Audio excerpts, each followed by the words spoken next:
Asisten pribadi atau ASPRI Hotman Paris, Putri Maya Rumanti mengalami kecelakaan di Bandar Lampung, Sabtu tanggal 6 Agustus tahun 2022 siang.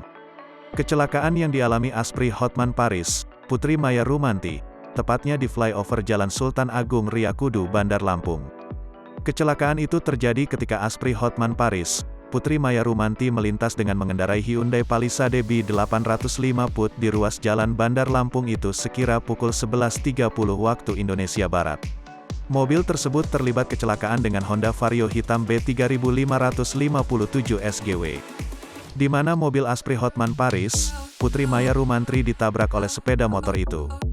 Kecelakaan itu membuat arus lalu lintas terganggu. Petugas dari Satlantas Polresta Bandar Lampung mengamankan arus kendaraan itu. Akibat kecelakaan lalu lintas tersebut ban mobil sebelah kiri yang dikendarai pengacara kondang asal Lampung ini, pecah. Sementara motor yang menabrak mobil Putri terlihat ringsek.